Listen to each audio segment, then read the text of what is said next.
according to data purportedly disclosed earlier today by an internal source, since the unexpected delivery of a bundle of shocking photos to Princess James has caused total chaos at James's palace.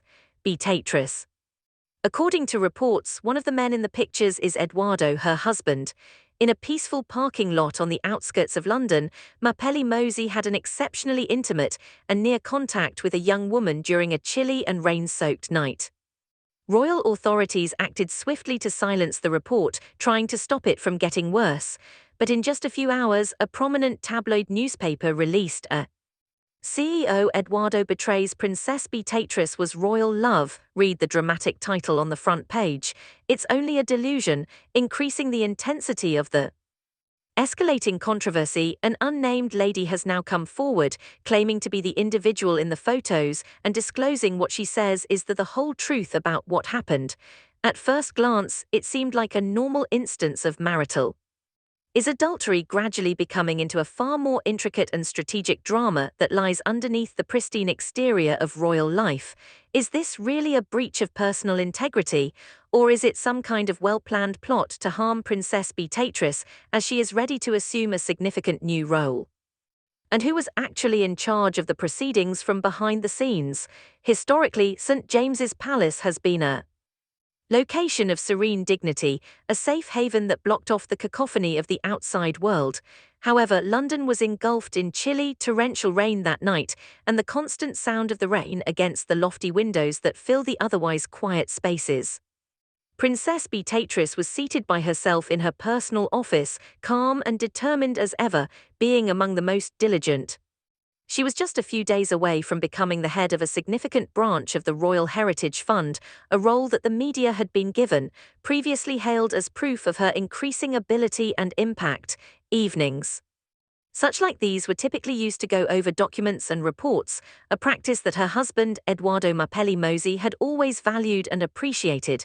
Beatrice was married to Eduardo, a sophisticated and prosperous real estate developer who established Bonda property, following a relationship that is purposefully hidden from the public. Their small-scale nuptials 2020 was seen as a rejuvenating period for the monarchy, an illustration of sincere love and career aspirations coexisting. Beatrice believed that their marriage had always been built on mutual trust. At precisely 9 o'clock in the evening, a palace servant showed in with a little, unmarked gift. Only the word urgent was hastily scribbled on the front. There was no official seal or return address. Beatrice scowled. The palace was extremely secure, therefore it was rather rare for an unknown package to arrive at her desk. Using a little blade, she carefully opened it and found a simple black USB stick inside, commonplace, cheap, and oddly inappropriate. She hesitated, but her curiosity prevailed. A single file displayed on the screen beneath the heading Truth as soon as she placed the disk into her protected tablet. After a moment's hesitation, she opened it. As soon as the initial picture showed and she felt a chill creep through her, the car in the picture was dimly illuminated. There is a park in a suburban area of London, with only dim street lamps shining over damp pavement. Although the images were low quality and hazy, obviously taken in a hurry, their significance was undeniable. Eduardo was clearly holding a younger woman close in a way that was too intimate to be innocent. Beatrice's chest constricted. She knew him right away. His stance, his jacket's well-known cut, the comfortable assurance in his posture. However, a later picture that really shook her. Despite the low quality, his face's expression, he felt warmth and affection as he gazed at the woman. The type of Beatrice thought the look was exclusive to her. Disbelief soon gave way to control. Rage, she got to her feet and started to move across the room, her tense fingers clenched. This isn't possible. Eduardo was expected to oversee a significant Bonda project to renovate an old royal residence while on business, site into a home complex that is environmentally friendly. He had informed her that dialogue would be restricted because to the site's weak signal, up until now it has sounded quite logical. Events were already underway outside the palace walls at frightening speed. Beatrice could feel the chaos growing even though she was physically separated from it. A trustworthy acquaintance sent an unclear message. Then all of a sudden, a renowned newspaper's breaking news alert appeared on her phone. Princess Beatrice is betrayed by CEO Eduardo, private images were leaked, every belief she had about her life threatened to be shattered as uncertainty flared into searing realization. She was more than just a woman facing potential treachery, she was being publicly humiliated as a royal, and the fact that it was only prior to this, her career advancement seemed much too planned to be an accident. She walked carefully back to her workstation where a framed picture of her wedding day was still there. It showed them both grinning under a clear, bright sky, Eduardo's expression that is open and loving. She used her hand to carefully trace his image, fingertips perhaps reaching into a more joyful, far-off past. She felt grief rise, but determination came equally swiftly. She refused to let an anonymous message ruin her marriage or her image in a couple of dubious pictures. The resin that was behind Eduardo's silence was already strengthening a story that she fervently wished was untrue. In the silent chamber, Beatrice remained still. The rain kept coming down outside, each drop resounding like an agonizing reminder. At last she whispered into the void in a voice that shook with pain and determination, was it all just a flawless performance? After the night was over, Princess Beatrix's suffering had subsided into something more intense and deeper managed. Weakness was an unaffordable luxury in the royal world. She was well aware that waves of political and economic turmoil may be triggered by the collapse of a high-ranking royal figure. What had transpired was more than a personal marital dilemma, it was a deliberate attack meant to weaken her position. Initially light, she made contact with the one individual she had complete faith in, a former royal security expert who now ran a covert and well-respected cyber-security company. He has established a reputation for spotting covert networks and revealing digital fraud. He was the one who could find the truth. The investigation started right away and was carried out in the strictest confidence. He presented his initial findings in a few days, a thorough forensic. Upon closer inspection, the USB data were discovered to have been transferred via servers affiliated with the Crown's Secret, one of the most vicious gossip magazines in London. Lady Cassandra Wren, an infamous journalist known for turning rumours into facts, was in charge of the publication. Terrible headlines. She was known as the Queen Hunter because of her unwavering quest for scandals with the royal family. Beatrix's anger was no longer raging. It was now focused and sharp. This leak had not happened by accident, it had been meticulously prepared and carried out. Life in the palace became more strained as she surreptitiously tried to figure out who was really behind the scheme. Beatrice was eager to get an explanation straight from Eduardo, so she finally went up to him. She needed him to refute what the photographs appeared to show. Rather, he grew evasive and aloof. Every time she brought up the enigmatic pictures or the late-night gathering they portrayed, he deftly sidestepped the topic. His tone was oddly detached as he remarked, "I have to fly to Milan. Urgent business with investors." One evening, the development project encountered difficulties. "Try not to worry. Just have faith in me." His reluctance to talk honestly only made her suspicions grow. Slowly, a silent, impenetrable wall grew between them. Discussions turned tense, meals together they were awkwardly nice. The connection that had before felt what appeared secure suddenly appeared dangerously brittle. The height of the tension occurred during the Kensington Palace hosts an annual charity gala. Beautifully clad in emerald silk, Beatrice flawlessly performed her public role, giving the guests a sense of composed assurance. However, beneath the calm exterior, she was aware of the weight of unsaid rumors all around her. She was pretending to listen to a long speech about the Royal Heritage Fund when she was abruptly drawn in by a person she knew, standing quietly close to a column of marble.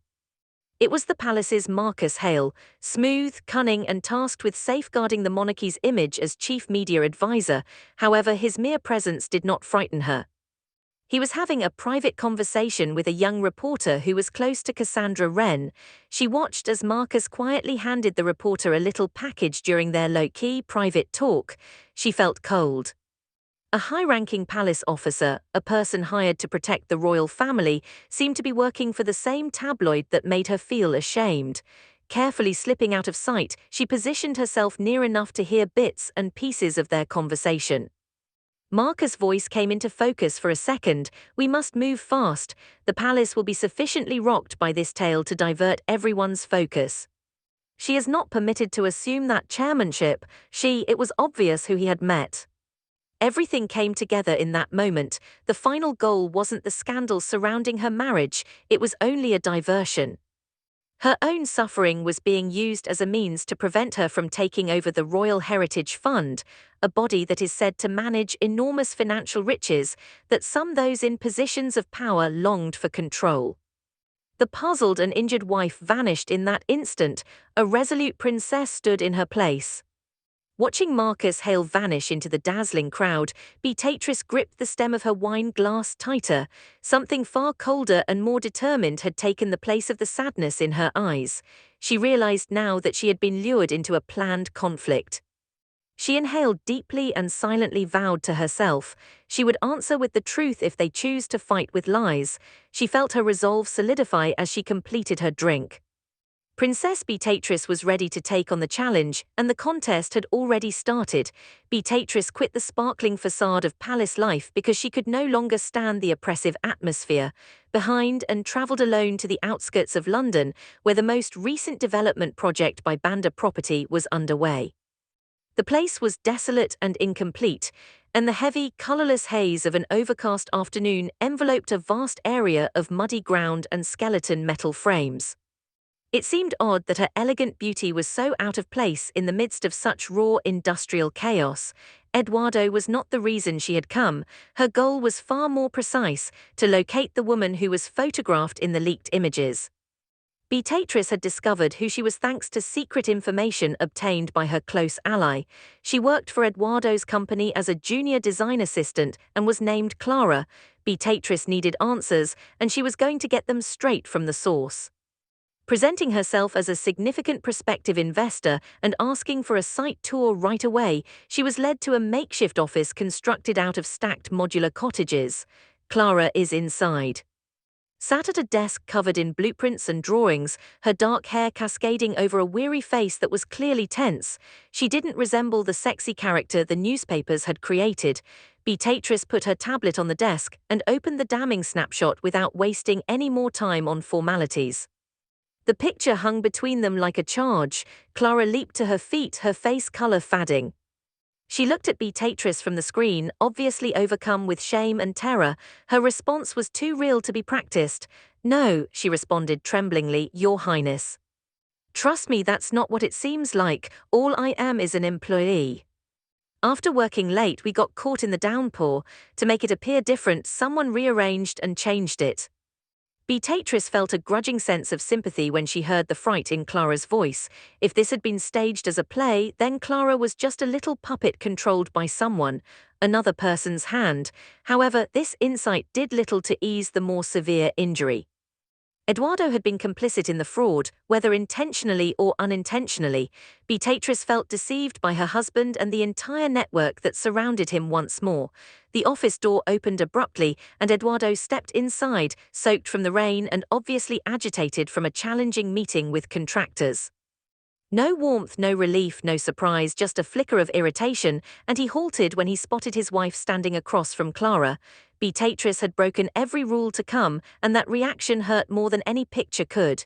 He welcomed her appearance with icy disinterest, despite the fact that she was here seeking the truth. She silently looked into his eyes, asking him to clarify, to deny, to say anything at all. He made no offer. In the tense stillness that ensued, in a tiny, nearly imperceptible motion, Clara inserted a folded piece of paper onto Beatrix's hand, moved quickly enough for only the princess to observe, but Eduardo did not. He dismissed Clara from the room and turned to her in a businesslike manner. She hurried off, leaving the small room empty of husband and wife. Even at that time, Eduardo avoided discussing the scandal, the pictures, or the unidentified source, instead focusing solely on project timelines and logistical issues. USB.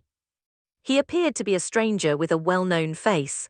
Beatrice unfolded the paper that Clara had given her as he went away to pick up his coat. It included a written email exchange that was damning, straightforward, and professional. According to the texts, Lady Cassandra Wren had sent a sizable amount to an intimate scene is described, staged and post-produced by a Banda employee. Unquestionably, there was proof of a premeditated operation, and it was confirmed that Eduardo had opted to keep quiet while she faced public scrutiny.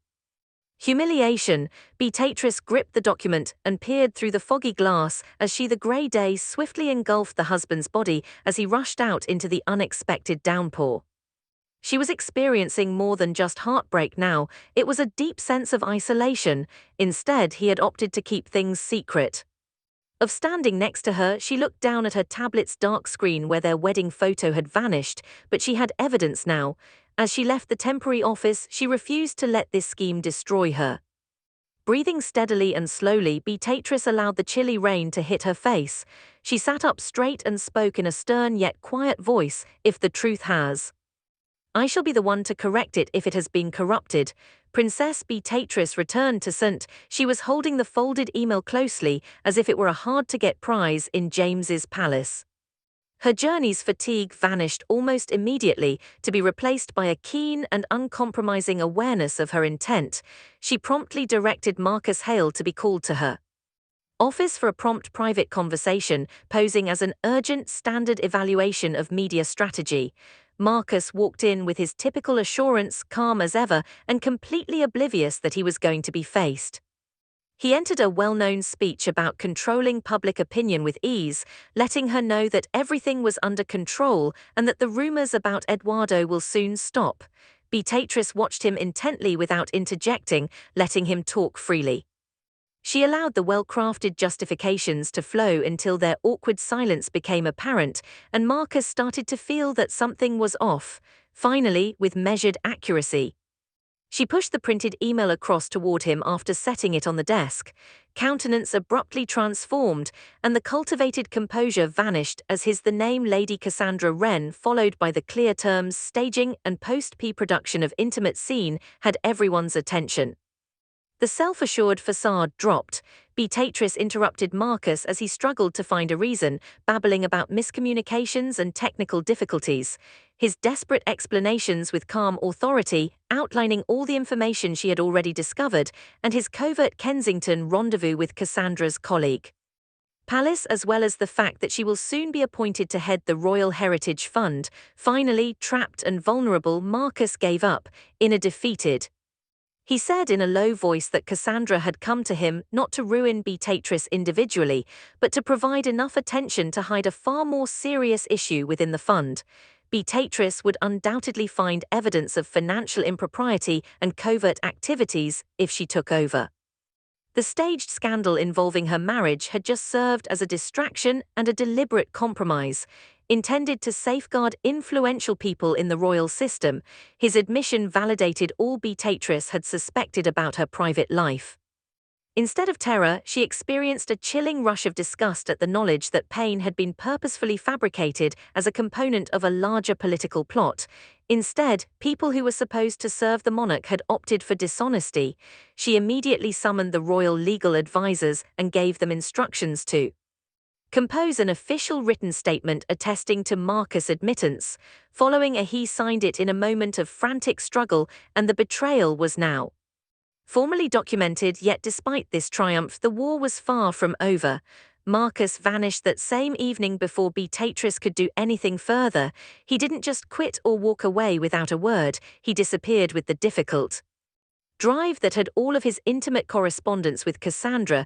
If those files fell into the wrong hands, Beatrice may be harmed. Instead of shielding her, his abrupt absence raised distinct concerns throughout the castle. Meanwhile, the media, obviously under Cassandra's direction, launched a fresh round of dramatic tales. The royal advisor disappears, Beatrice was deceived, and a divorce was imminent. The negative narrative was only reinforced by Marcus's disappearance, which made the rumors more intense than before. Beatrice's carefully thought-out intentions were thrown into doubt, and she felt much more alone than before. Anger simmered behind her exterior calm as she sat in her study late that night and gazed out at the mist-covered grounds. Her phone then vibrated, revealing a message. Marcus didn't run, but it came from an unknown number with no signature. The words came suddenly to him: he is just where Lady Cassandra wants him to be. A member of the inner circle was attempting to assist her. Beatrice moved swiftly, turning on a covert tracking application that she had previously set up to be installed on Marcus' work phone. On the computerized map of London, there was a tiny red marker that wasn't near an airport or a private home, but it was located on Fleet Street, which made her heart sink, the historic hub of the British press. The alert came from within the headquarters of the Crown's secret, Lady Cassandra Wren's own fortress. Beatrice looked at the shimmering screen, a little but resolute smile spreading across her face. Lips. Finally, she was aware of the exact location of the conflict. It was time to face the enemy head-on. The first rays of dawn had just begun to illuminate London's roofs as Princess Beatrice and Edoardo Marpelli. They came together under the Crown's secret's imposing headquarters. The cool concrete air carried the subtle scent of early morning dampness and motor fumes as they waited in the shaded underground parking lot. There was a great deal of tension between them. Edoardo stood quiet and rigid, his face painted with remorse and resolve, and their tenuous reconciliation had started just hours before Beatrice had disclosed the tracking information that led to Marcus Hale's location and Clara's concealed email evidence. Weeks of agonizing quiet had been shattered by those admissions, which once again united husband and wife, this time as unwilling but determined allies in the pursuit of truth. Not only were they surrounded by a covert but powerful royal task team, skilled solicitors equipped with official documents and a dedicated security team that was trained to act quickly and covertly. They carried an emergency warrant because of unprecedented authority that was discreetly granted at the highest levels, granting complete access to the digital infrastructure of the tabloids. The operation proceeded with impressive alarms were avoided, doors opened without resistance, and every action was carried out with cool expertise. They arrived at the tightly guarded server room deep within the facility, across hallways of humming machines and glowing equipment. They discovered Marcus Hale there. He was just sitting by himself in a magnificent executive office with a view of the Thames, neither hiding nor struggling. He appeared exhausted and dejected despite the opulent setting, as if he already realized that his part in the story was over. He lowered his head wearily, but made no protest when royal officers came in. Technicians got to work right away, and Marcus's personal hard drive was protected, as well as the methodical copying and inspection of the newspaper servers. Beatrice and Edoardo observed the procedure from a nearby monitoring station as files started to appear across several screens. What they discovered was startling and oddly comforting. The infamous images that had wreaked such havoc were revealed to be intentional fakes. Edoardo and Clara were standing together on a rainy evening in the original, unedited photos, examining architectural drawings under makeshift worklights. No embrace, no improper conduct, just a standard business meeting. By carefully through selective editing, digital distortion and cropping, everyday moments had been transformed into contentious situations. The whole story had been contrived, but a more thorough investigation turned up something much more troubling. Inside an encrypted folder, investigators found a formal agreement that connected Lady Cassandra Wren to a powerful political lobbying network. The records demonstrated that Cassandra had been compensated handsomely to fabricate and spread the story, all with a particular goal: to destroy Beatrix's reputation in the public eye and stop her from assuming leadership of the Royal Heritage Fund. If she were disregarded, influential outside parties would obtain access to priceless royal property holdings associated with Edoardo's business. The marriage dispute had only been the true motivation became evident in that moment. The smokeock screen was intended to hide a much larger financial scheme. Love and treachery had never been at the center of this. It had always been about power and money, and Marcus Hale's demise came quickly after. He was officially arrested on charges of betraying confidential royal information after being confronted with overwhelming evidence, and plotting to undermine the financial interests of the monarchy. At the Lady Cassandra Wren was additionally called to St. James's Palace to confront formal interrogation. Later that day, in the palace's safe and private chamber, Beatrice and as guards led Marcus away, Edoardo stood with him. Eduardo put a gentle hand on Beatrix's shoulder as he watched him leave, a small act that held weeks of unsaid remorse for the first time in. After several days, the gap between them started to narrow. Beatrice looked over at she noticed sincere regret in her husband's eyes. Then she realized that his earlier quiet had not been a sign of indifference, but rather a foolish attempt to keep her safe. Without saying anything, she grabbed his hand, embracing the shaky restoration of their trust as well as his apology. The disclosures kept coming as Marcus' confiscated laptop was being examined. A brief video file that was concealed among routine work documents was discovered by investigators. Clara was seen in the video crying in a tiny, darkened room while Lady Cassandra Wren icily threatened her. The sound of Cassandra's voice was clear. She insisted that Clara take part in the staged pictures or risk losing her career and her job.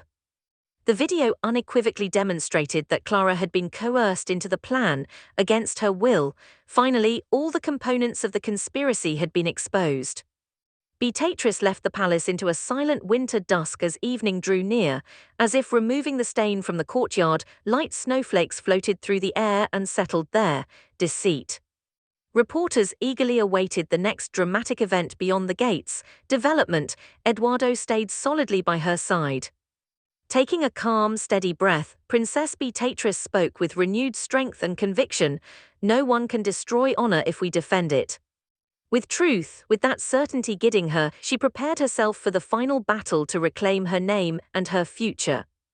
The days that followed the dramatic search of Lady Cassandra Wren's newsroom swept through London like a storm of law and politics. Every piece of proof, the altered photographs, the hidden financial agreements, and the disappearance of Marcus Hale was delivered to the nation's top investigators. Princess Beatrice made a deliberate choice to abandon the royal tradition of quiet containment. She insisted on full openness, convinced that only complete honesty before the public could rebuild what had been broken. Within hours, Lady Cassandra Wren lost her journalistic accreditation and became the subject of formal inquiries for blackmail and falsifying evidence. The publishing empire she had constructed through ruthless sensationalism crumbled almost instantly. Marcus Hale, once trusted as a guardian of royal image, faced severe accusations, including betrayal of confidential information and conspiracy to undermine the financial stability of the crown. The consequences reached far beyond the courtroom. They sent a clear and powerful message to both the nation and those working within palace walls. Deception, no matter how well disguised, would never escape accountability. Soon after, the Royal Press Centre, normally reserved for celebratory announcements, was transformed into the stage for a historic declaration. Under bright lights and the gaze of countless cameras, Princess Beatrice appeared beside Eduardo for the first time since the scandal erupted. She wore no formal regalia, only an elegant blue dress that reflected quiet confidence. Her presence alone conveyed the strength she had gained. After legal representatives summarized the evidence proving the photographs had been fabricated, Beatrice stepped forward to address the nation. She chose not to dwell on personal suffering. Instead, she spoke firmly about the principles that guided the monarchy and the necessity of truth. Her words were steady and unwavering. No shadow can survive when it is brought into the open.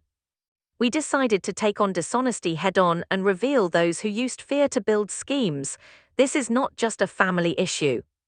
It is a reminder that honesty and integrity must always be maintained. Openness. The speech struck a deep chord. Nationwide broadcasts and newspapers praised her bravery and the persistent skepticism that had surrounded her name at last disappeared. The husband and wife were sitting in Eduardo's office one calm afternoon, in quiet contemplation. He took her hand tenderly, a straightforward gesture that was now infused with fresh confidence. His previous quiet, which had been so agonizing, was finally comprehended. No more assurances were required. Their combined endeavor to learn the truth had already demonstrated how strong their relationship is. Clara, the naive lady depicted into the scheme, was completely exonerated of any misconduct. The royal family released a public apology and protected her career, even offering support for higher-level design research. From a reluctant participant, she became a representation of honesty and tenacity. Additionally, Bandanda property reclaimed its standing, promptly restoring its standing for moral behavior and being given significant projects related to the royal heritage once more money. After enduring close scrutiny, Eduardo demonstrated that he was a loyal, dependable businessman and a partner. Beatrice's name has been restored. Formally assumed the position of Royal Heritage Fund Chair, she instantly eliminated the corrupt insider's residual influence and implemented sweeping changes intended to promote accountability and transparency in management. Her achievement was not only a personal triumph, but also a larger one for justice and morality. Leadership. Beatrice and Eduardo went for a stroll together late one calm autumn evening through the gardens of the palace. The air was clear and fresh, devoid of the weight of the past few months. Beatrice gazed at her husband with composed assurance. Realized something fundamental: living as a princess or an ordinary person, the average woman was never flawlessly smooth. It took unwavering bravery to protect what was important. Additionally, she had won that tough battle. As she held Eduardo's hand, she was certain that their relationship, which had been put to the test by deceit and plot, was now more powerful than before. Royal life proceeded after her honor was restored. Again, in the unwavering light of truth. Once the narrative was complete, Beatrice was successful in revealing the plot. However, what do you think is the best? What did this battle teach her? And how it will influence her ability to lead at the Royal Heritage Fund? Let us know what you think by leaving a comment. Recall to subscribe, like and share for more. Also, click the next video showing on your screen. You may like it.